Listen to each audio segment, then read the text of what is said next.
All right, this is just a follow-up to the brief short that I just did maybe an hour or two ago about this Posi lock Vise.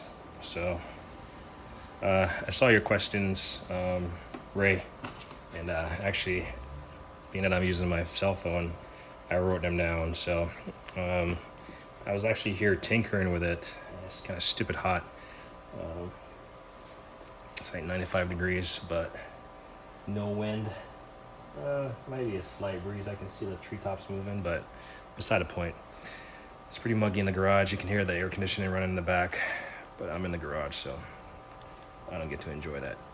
So your initial question was, where did I find, or when did I find out about this Vise? Maybe 5 years ago. I was looking for a quality Vise. Like I said, I had the Betsy.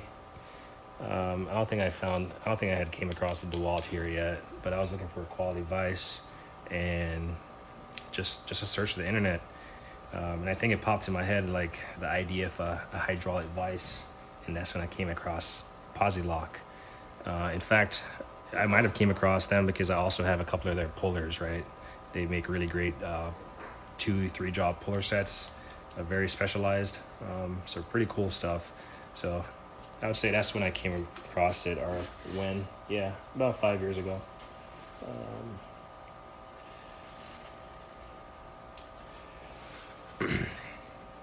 And then I, after doing that, usually if I'm curious about something, I go on YouTube or something, and there was like a really old video, probably 10 years old, of some gentleman using one of these or demonstrated in its usage. I don't know if it's my imagination, but I thought he like put an egg in between it just to show how precise you can be with the motion of travel. And then he crushed something. So yeah, that's when that's about when I found out about it, and I kind of was after it. Where did I purchase it? So this was purchased on Amazon. I actually saw one initially. I purchased it, and during shipment it says it was lost. So I got my money back because there was not a replacement, and I just left that unavailable item in my cart, and then lo and behold, I saw one pop up again, and I just pulled the trigger immediately. You might be curious how much I paid for this. I want to say it was somewhere south of 1,000. It was somewhere north of 500, somewhere south of 1,000, in that ballpark. And to answer your question, additionally, did it come with one of those like foot pumps? No, it did not come with that foot pump. It only came with the unit as you saw it in a box, which was pretty beat up. The box was pretty beat up. So for all I know, this was the one that was lost and then got returned to Amazon, and they put it back on the market, and then I found it again. But yeah, it only came with the hose attached. I haven't even changed any of the fit-ins. I actually just took this off this morning. So this is this end over here. I just have a rag just because it has fluid in there and it was draining. Just so it doesn't drain on top of my table. Yeah, I gotta put some pig mat or something over there. So that's why you see these shop towels or hand wipes. So yeah, it just came as is, the unit, and I want to say it's like a 10-foot hose, about an 8 to 10 foot hose. It's actually rated for it's obviously the SPX brand that OTC and all that stuff falls under.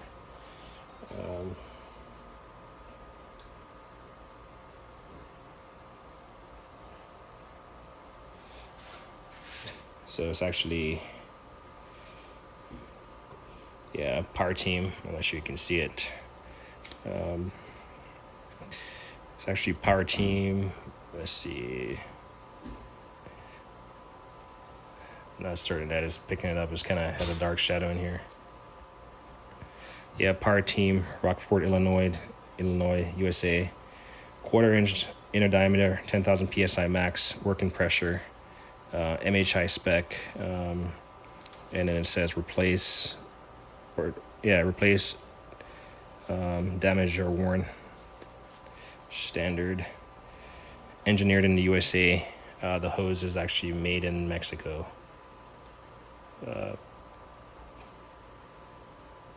Yeah, sorry about the shadow. So that's what it came with. Didn't come with any of the additional accessories. I'll try to turn this light on. Maybe I'll close the garage door just to kill some of this shadow.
Sorry, I was just distracted there.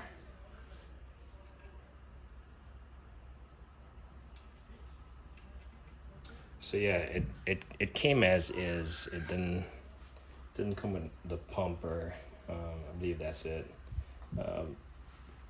Occasionally you see them with those type of foot pumps, and then the cylinder ones, by Anorak, OTC, SPX. They're all the same, I guess. Let's see, what else did you ask me? Yep, where did I purchase? Amazon. I did also see one on eBay once. The price was significantly more. Yeah, the price was significantly more than I was willing to pay, especially the fact that I had seen it cheaper. So we'll kind of cross this one out. What made me get it? Well, like I said, I was looking for a quality Vise, and so this one made sense. The DeWalt was fine, but this one came in handy. I think I just trying to mess with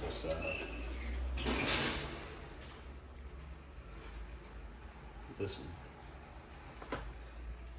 breeder nipple. I'm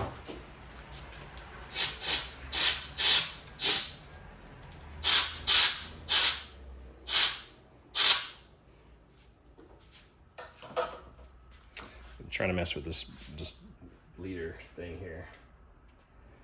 But yeah, I got it because it was a quality Vise. I thought, well, a hydraulic powered unit must be pretty strong, and also, I mean, I have a 50-ton shop press, but this clearly can be used as a press also. I do have some smaller adapters for the jaw, so you could effectively use it as a press if you wanted to. Just gotta be very careful that stuff doesn't come flying out. But I'd say, I mean, me personally, I get quality equipment. Take that with a grain of salt. I'm not always gonna purchase a high price item, but I do have expensive shop equipment, high price items in my garage, and it's unique. So I do like unique stuff that's quality. Price, if it's quality, price doesn't really matter, I guess, at that point. And something like this you're not gonna find in every garage. Like, I don't know, you might be able to find one of these within, like, I don't know, 500 miles of where I live, right? So they're very far and few in between. So is this DeWalt, actually. I would say it's probably far and few in between, but everyone has a Vise of sort for the most part. How long have I had it? I believe I've answered that about 5 years or so. Clearly it hasn't seen much, if any, usage.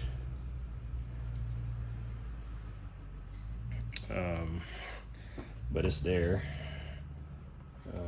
And then Does it come with the foot pedal? Like I said, this one did not. The one I saw on eBay did come with a foot pedal, but the price was like really high. Even I had a second thought about that. I'm not even sure. At the end of this video, I'll look it up and see if anything is available. But I know last time I checked Amazon, it was definitely sold out. And for me, while we're talking about pumps, I have maybe 2 of these. Like I said, my shop press here is a it has a hand crank. You can see you have a hand crank that you can, well, where's it at? It's actually probably behind it.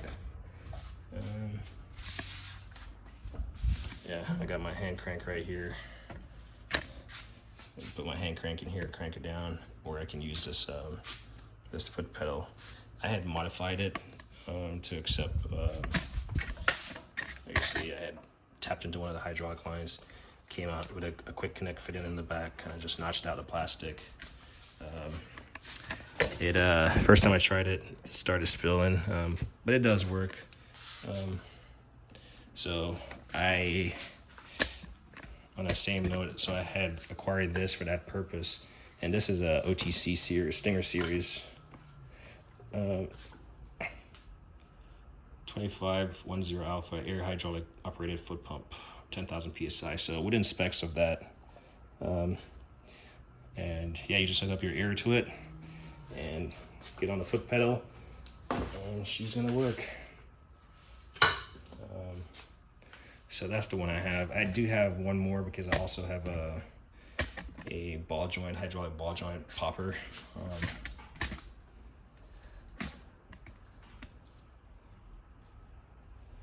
So there's that.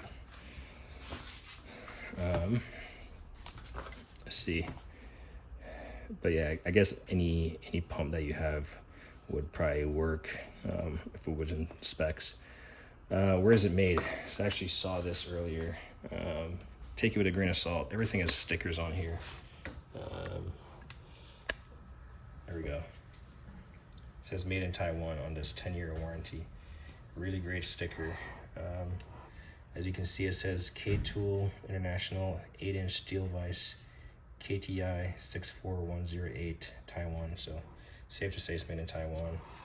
Gives you a couple of caution there. Keeps hands and fingers, all body parts out of the jaw clamping areas. Always wear safety. And then over here it says unbreakable. Gives you the same caution. And then unbreakable steel construction. And then on the side right here it just says Posi lot model. Papa Hotel Victor 859 Alpha 5-ton hydraulic vise. And it pretty much has the same thing on the opposite side. So it doesn't really have any significant engraving on it. And that's something of this quality and this, you know, I wish they had it like engraved. Like at some point in time, this is gonna fall off. Like it's fallen off already. So I wish they had like, you know, a more permanent engraved like Posi lock where regardless of how old this is 100 years from now, someone will be able to recognize that it's a Posi lock. Yeah. What else? So yeah, where is it made? Taiwan. And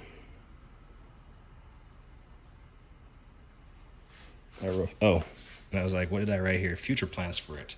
So like I said, I'm hoping it works. I mean, I can get good use out of it. Obviously, as you saw in a previous video, the cord comes up from the top like this thing.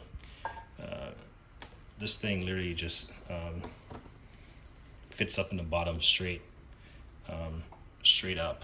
So I was thinking about the design of it. I wish it was like plumbed to where it came out a side or something, that where you didn't need a deep mounting surface, like, you know, go through the bottom of a tabletop. and come up to get to the hydraulic fit-in. I wish it was like designed to where it came out the side, the back, or the front, or well, the sides or the back or something, and did not impede operation. But so that's a limitation. This is a straight, like, even if you decide to put a 90-degree bend on it,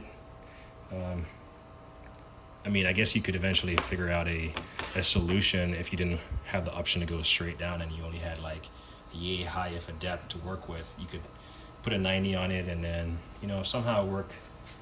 It's, you know, it's possible. And something you notice, like the base of this is really shallow versus the depth of the DeWalt. So something like the depth of the DeWalt here, the base, you could like run it down to a 90 and then maybe, you know, out the side or something, you know, put a couple holes in the base of it, so you have the option to like run it out either direction. That's more convenient for the consumer. So that's the limitation of it. But I mean, it's also meant for a hydraulic setup, right? Or not hydraulic, but a industrial setup, I guess. So maybe they weren't thinking too much for a home motor configuration. But yeah, my future plans for it, keep it, so get it to work, at least functionally test it. I'll talk about that here in a second.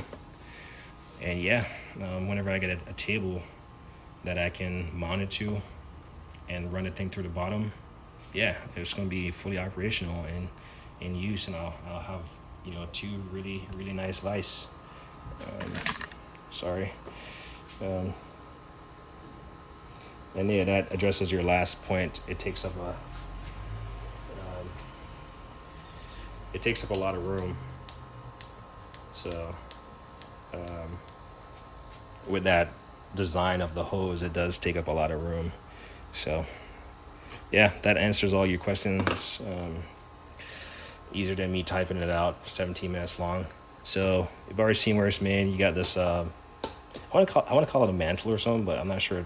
That's what you call this striking surface right here. You know, what do you call this striking surface?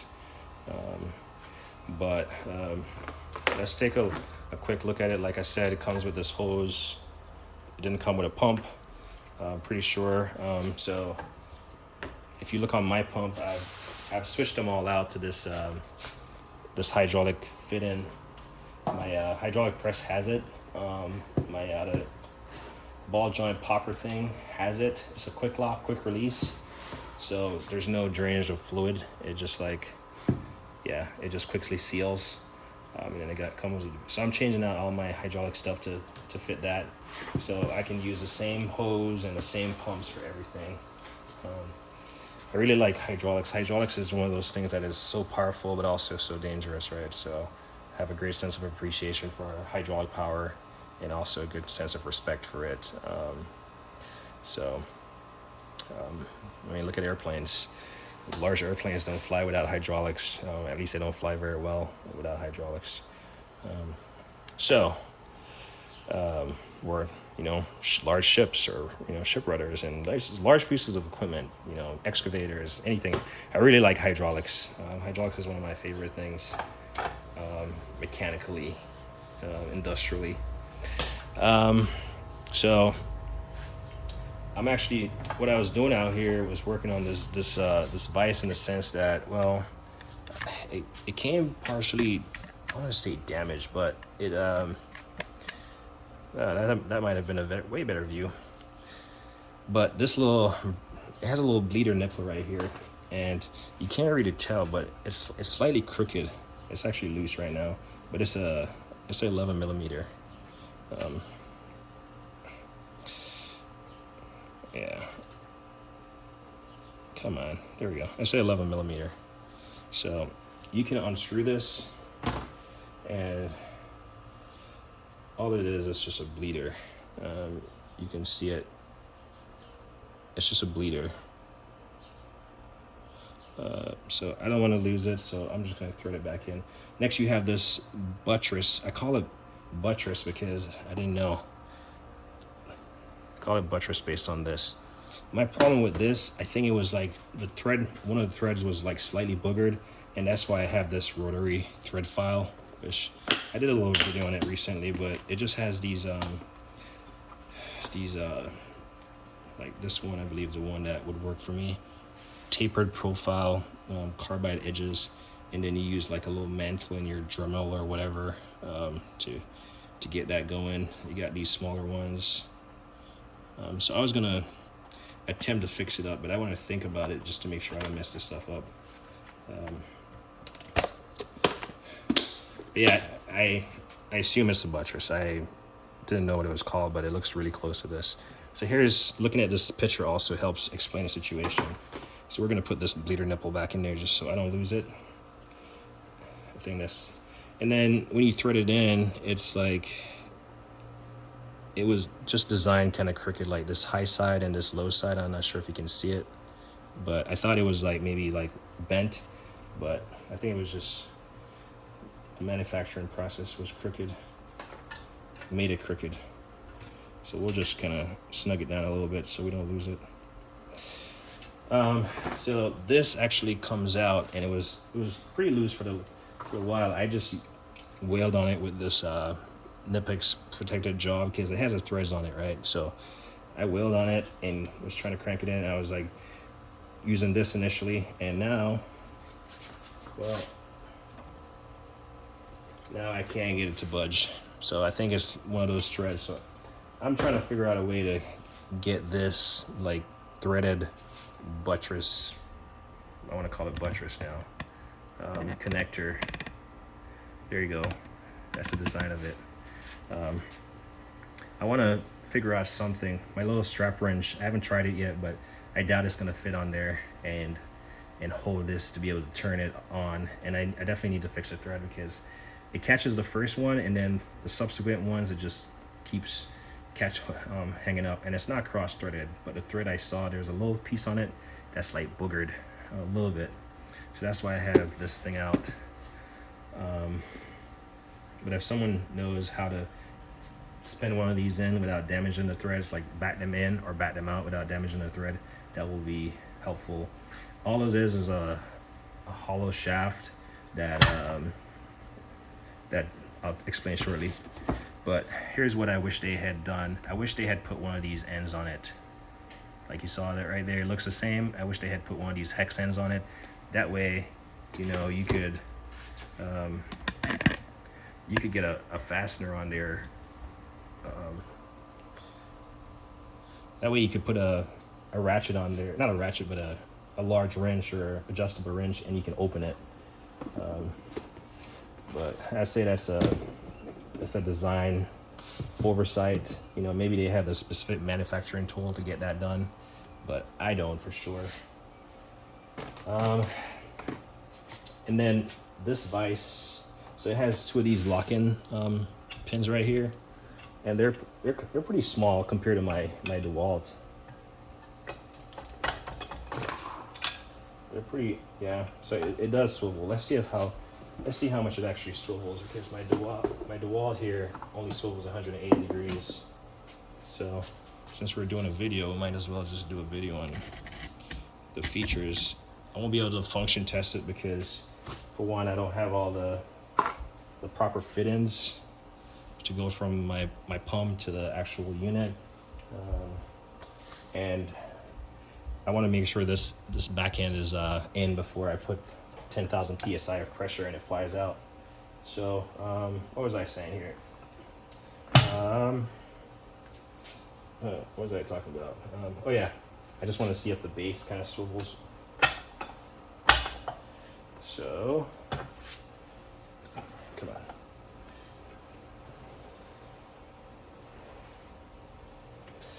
Yeah, it looks like it goes a full.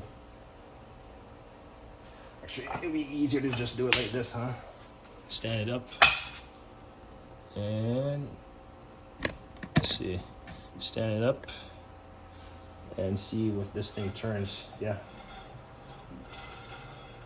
I'm not sure if this is an indication that it swivels 180 degrees, but it sure is swiveling to me.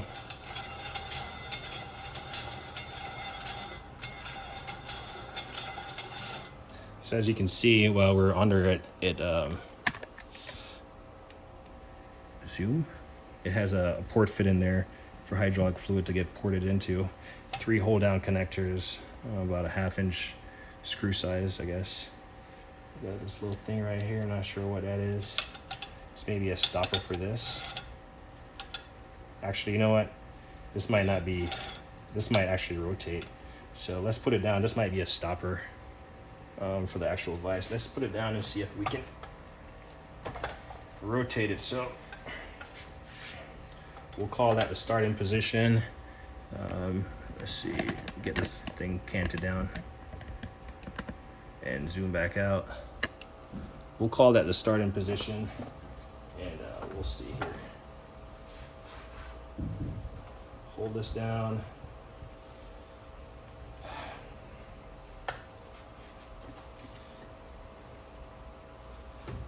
just gonna make contact over there. Come on. Safe to say, it rotates 360 degrees. Again, it's connected to a hose, right? So how does that work? Well, you just have to make sure that hose is not being kinked. As far as weight, I mean, you see me like, oh man, I want to say that's, ooh. Actually, I have a scale. Let me go grab that.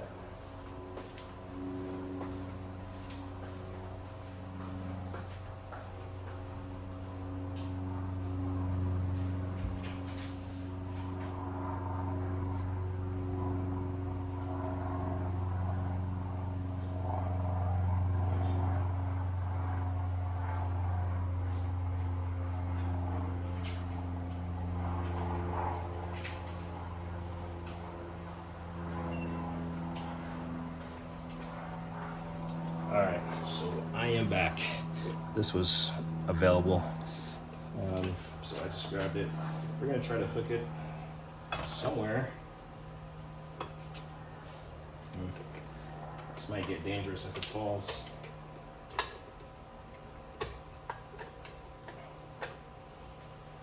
I just want to get a snapshot of how much it weighs. You might not be able to see this on camera, but I promise I'll be truthful. I don't gain anything from this. I'm just really curious how much it weighs at this point. I guess I could look up the spec online.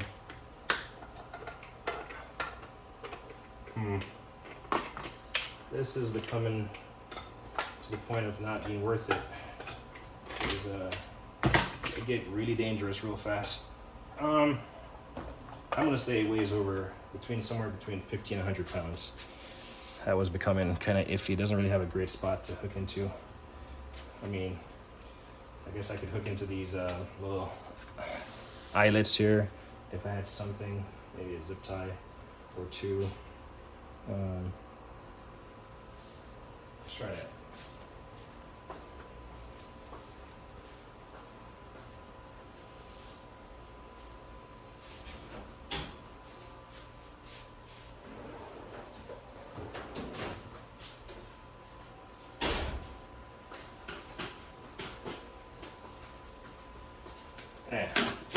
Doing the most to make a video.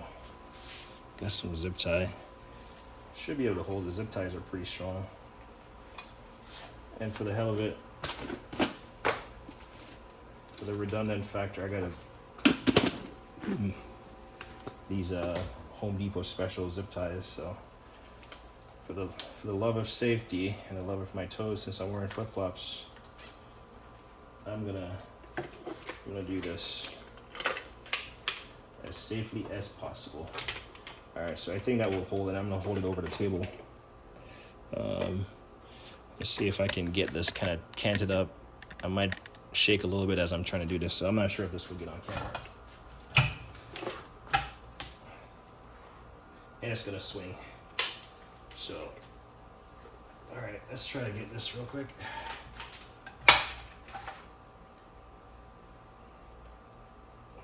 It's saying 45 pounds. That was awkward. Ooh. So yeah, it's saying 45 pounds. That's about right. I'm not sure if that was on camera, but I might have been. I'm not sure. Yeah, so let's talk about, and I had conveniently placed my my zip ties cutter right here because this hydraulic hose was zip tied. So, additionally, you can see it has this really decent spring under here. So I'm not certain that exact if this thing always stays open the full 8 inches, but as of right now it's open. So I imagine when you put hydraulic pressure to it, the ram obviously closes it, and then when you release it, it opens it. So right now it's completely drained, so not certain why it's open all that way. 8 inches of jaw width. What else about it?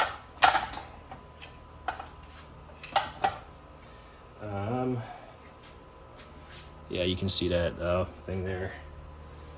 You could pull it apart if you wanted to. You got this probably like a 22 millimeter nut there, lock nut. Try not to press on the bleeder on the very back too much. It does have pipe jaws in there on both sides, and then these are hardened surfaces that they screw in, right? They got a Phillips head, so these are replaceable. No, they're not magnetic. Yeah, I'm not sure why it would be. But yeah, this is as much as I can talk about it. Like I said, if someone knows how to remove those this back end,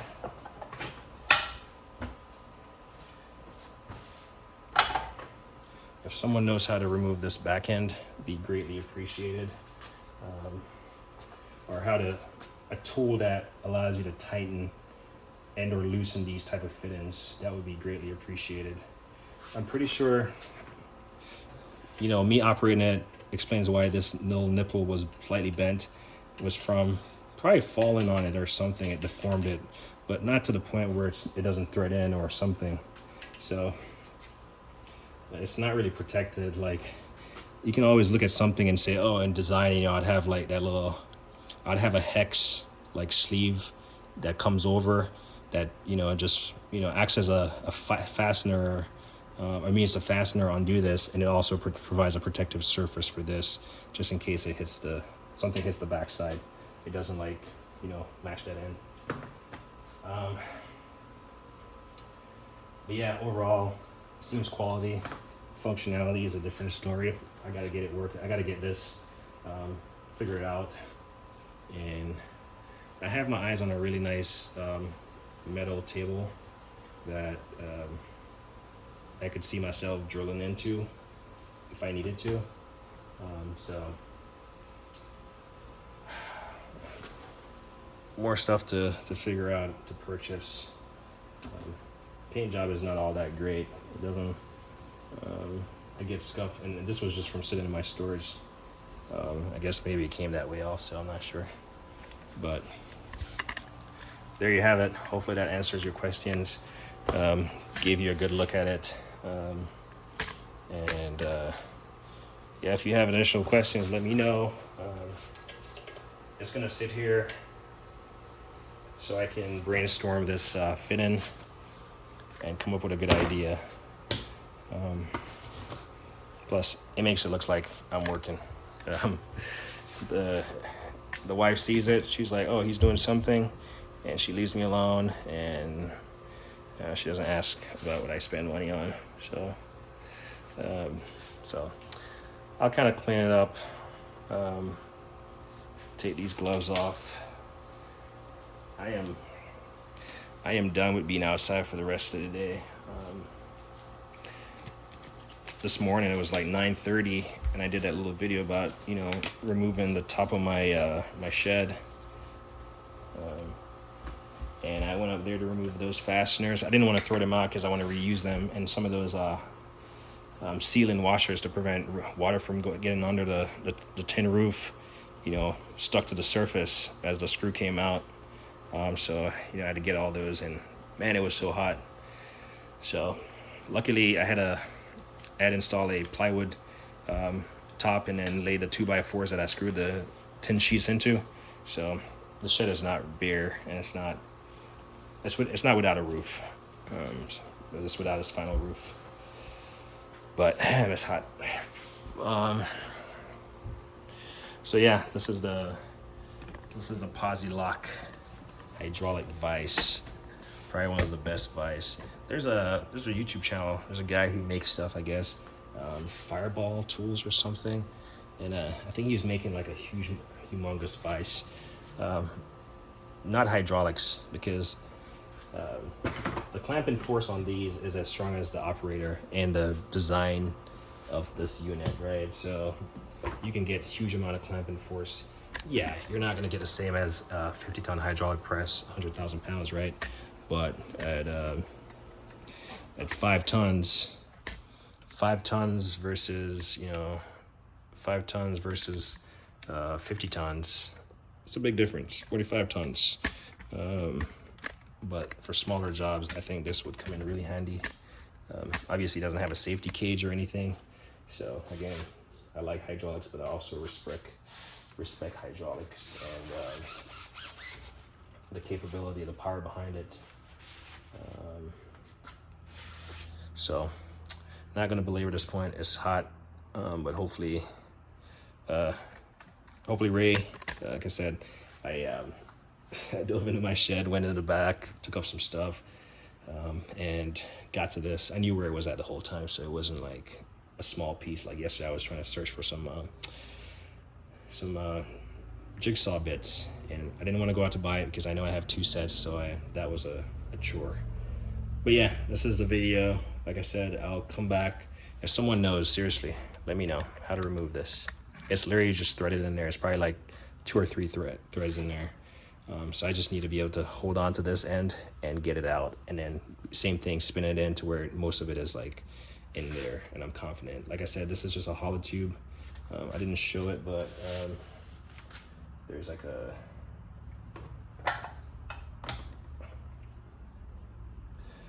yeah, so there's this, the only thing behind this, there's like a rod, and it's like a plunger almost. There's a plunger at the end of this rod, and it just has it looks like it has a seal on it, and it just slides back and forth in this shaft. And then obviously the compressed air, the air that's getting compressed is vented through this little vent port here. So all right, that's it. As I always say, like on a hated thing.